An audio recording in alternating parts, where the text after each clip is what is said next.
Welcome to Golden and Blue, everybody, home of the college football fan. And don't forget about the checklist. Hat check, sunglasses check, Pepsi check, notes check, sources check, and thick skin is a check. And don't forget to sing gear to represent your team and yourself in my background. Send it to P.O. Box 360, Liberty, South Carolina, 29657, and get yourself a shout out. On to the next video. In case you're wondering, these are the teams that we don't have represented for the mini helmets. As you can see, we actually have quite a few big brands that's not represented here at Golden Blue. So get your team represented here on Golden Blue. Hey, you already know what time it is, so might as well sit down, brace yourself, and buckle up because you are entering the speculation zone. People have been asking me about Memphis and Boise State possibly getting to a Power 5 conference and what I think about their chances. What do I think their chances are in getting into a Power 5 conference? I think it's decent, but I don't think it's great. I think both of these brands have a slight chance of getting into the Big 12. Not great, but slight.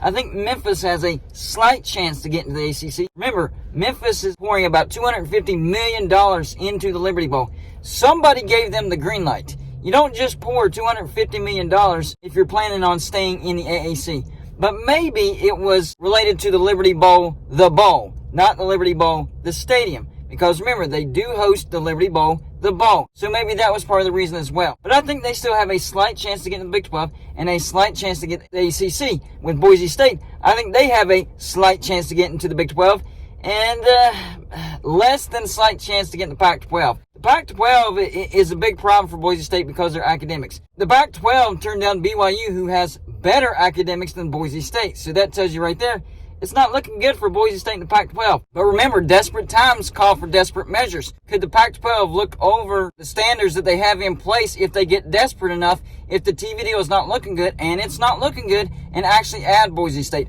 Honestly, I think the Pac-12 should add Boise State. Boise State would give them more football relevance. Yes, their academics not great, but give them some time. Maybe being in the Pac-12 can help with their academics. They don't have the biggest fan base in the world, but they do have a loyal fan base, and everybody knows who Boise State is by now. I think Boise State would actually be a good addition for the Pac-12 if they can get over themselves. Which, by the way, the Pac-12 not adding BYU, that was a bad move. According to a lot of these sources out there, the Pac-12 is missing out on around $240 million when it comes to BYU. And on top of that, a $4 million bump a year as far as TV negotiations. That's how valuable BYU is. And that's why a lot of people are saying the bad decision of not adding BYU, that's haunting the Pac-12 right now. Because not only would you be getting BYU, but you are keeping BYU from the Big 12. So you're helping yourself and you're hurting your competition. They decided to not go in that route, and here we are. Now, the latest report that I've heard on ESPN is that they are interested in the Pac-12, but they are low balling the Pac-12. It is not good at all. They're offering $90 million a year for 2 games, one on ESPN and one on ESPN Plus. So that's still heavy streaming. So we're talking about Apple, Amazon, that's streaming 100%. Then ESPN, half of that deal is streaming. We're talking 1 game a week that's on linear cable if they accept this deal. It is a bad deal. They are getting lowballed. And according to the Monty Show, they had to find $210 million a year if they want to approach what the Big 12 has. And yes, that is including an offer from Apple TV and Amazon. Maybe it does happen. Maybe it doesn't. I don't know. But when they say streaming heavy, they mean absolutely streaming heavy. I mean, that's like 95% streaming.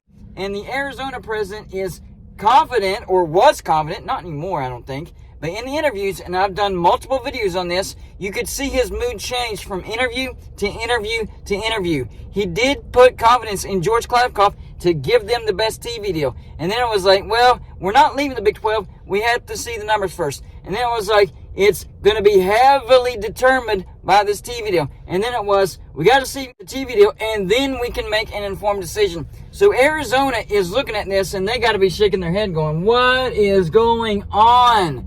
This is absolutely nuts. And now I'm hearing that a particular Pac-12 president, and no names were mentioned, so it could be the Arizona president, it could be Arizona State president, Utah president, Colorado president, but my guess would be the Arizona president, because he's been the one that's talked to Brett Yormark in the Big 12 the most, and he let the cat out of the bag. A lot of people were speculating these teams aren't even talking to the Big 12. Wrong. In one of the interviews, the Arizona president says, talking to Brett Yormark, meaning they've been talking to Brett Yormark and the Big 12. So that's out of the bag. The Arizona president has been talking to the Big 12. I suspect, I don't have any actual proof, but I suspect that these other presidents have been talking to the Big 12 as well, because this deal is not good. Number one, the money not looking good. ESPN is absolutely low-balling the Pac-12. I mean, bare minimum. And according to the Monty Show, their ESPN sources, they're not changing that's the offer. They are not changing their offer. And when I say not changing, I'm talking in the dollar aspect and also in the way they're going to present it. One game a week on linear cable, and then the other game is going to be on ESPN Plus. That's not good at all. This is just my opinion. The Pac-12 teams can do whatever they want. In my opinion, that's a slap in the face. No. You do not accept that TV deal. And that's why I think at least a few teams will jump. I think it's going to go like this. I think Arizona and Colorado will jump to the Big 12 first. They'll be the first jumpers. Now, that leaves 8 of the current members in there. And that maybe the Pac-12 actually adds San Diego State and SMU. And you got to split the pie with them. They're not going to increase any of that. So you're going to be at 10 members still. And then I think we're going to see Oregon and Washington accept a reduced revenue share membership with the Big 10. So now you got Arizona and Colorado. They're off to the Big 12. Then I think Oregon and Washington, or maybe it's Stanford and Cal, or maybe it's all 4 of them. But the next phase after Arizona and Colorado to the Big 12, then it's Washington, Oregon, Stanford, and Cal, or all 4 of them, or maybe it's Washington and Stanford. A lot of people have made arguments for Washington and Stanford. I see those arguments. Good arguments. It could be Washington and Stanford. But the bottom line is, the next phase after Arizona and Colorado to the Big 12, I think it's somebody to the Big 10 for reduced revenue share. So at best, you have 6 of the current members remaining. At worst, you could just have 4 of the current members remaining, and they might have to add even more just to keep up their numbers. And that's when the NCAA could step in and look and be like, guys, you're under the threshold. You're under that 6 members that signed previously as far as Power 5 membership goes. And they could take off the protection of the Autonomous 5 or the Power 5 status. And then the Pac-12 isn't even guaranteed a spot in the playoffs. That is long-term ramifications. So the deal that's on the table is not good at all. ESPN definitely lowballing the Pac-12. And then on top of that, they're making it even more streaming heavy. Listen, I already knew that it was going to be streaming heavy because they're wanting to give Tier 1 rights to Apple TV. Apple TV is the main buyer. And then Amazon wants to carry some games. But I knew that ESPN was interested. And I heard there for a while that ESPN did pull their deal. And they did, but they re-offered. And it's super, super low. $90 million a year. That is, with 10 teams, that's not even counting if you add more teams. With 10 teams, that is $9 million a year from ESPN. But on top of that, only one of those games a week is going to be on linear cable. This is, oh my gosh. And I feel bad for these Pac-12 presidents. I really, really do. Because they've been having to be the voice of the Pac-12 because George Kliavkoff not saying anything. You know what that tells me? I've said it before. I'm saying it again. That proves that George Kliavkoff is a weak leader. My question is this. Did George Kliavkoff lie to these presidents? Is he still lying to these presidents? I don't know. But they really, truly believed that he was going to get them a good TV deal. So I don't know if it was technically a lie or if he was giving them the old silver tongue. I don't know. But whatever he did, he made them believe that he was going to get them a good TV deal. I mean, and when you really think about it, why would they not believe him? He is their commissioner. He is supposed to do these things. So yes, I understand them putting their faith in him.